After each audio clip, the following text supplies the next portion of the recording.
In 1983, at Hazelwood East High School in Missouri, a group of student journalists published a school newspaper called The Spectrum. In one article, a student writer wrote about sensitive topics related to teen pregnancy and the effects of divorce. Oh god, I need to get started with writing something for The Spectrum. I should first get some ideas by reading the local papers. Seems like teen pregnancy is currently a pretty big topic. I think I should just write about that. It's an important issue that affects a lot of teens our age.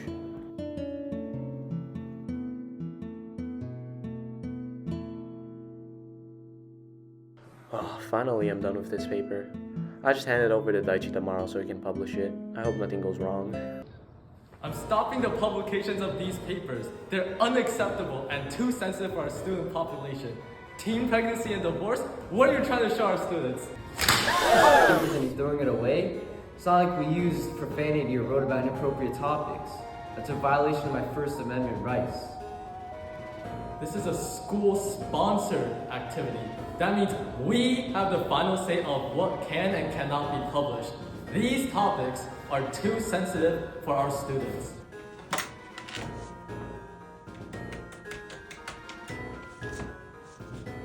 Hi Wilson. Principal Reynolds said that your school paper was inappropriate and it can't be published, so you're gonna have to rewrite it.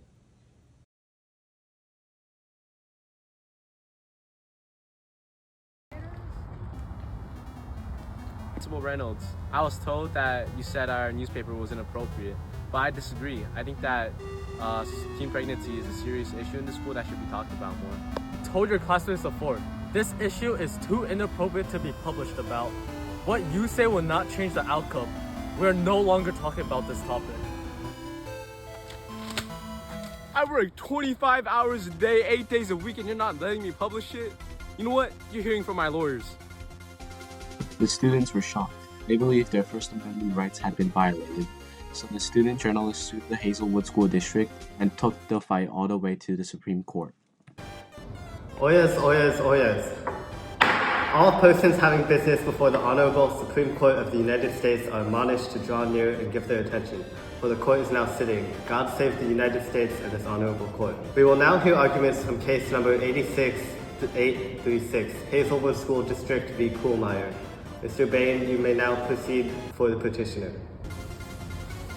Mr. Chief Justice and may it please the court, we are here today to clarify the extent of the school administrator's authority over the school-sponsored student expression.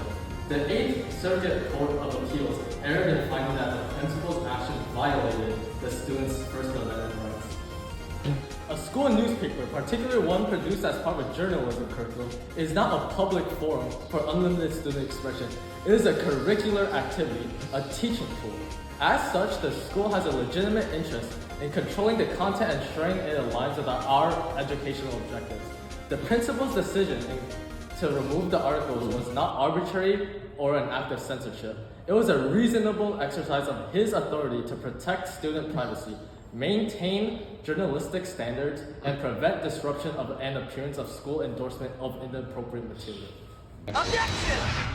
Mr. Chief Justice, and may it please the court, the students at Hazelwood East used the Spectrum newspaper to explore real-life issues like teen pregnancy and divorce.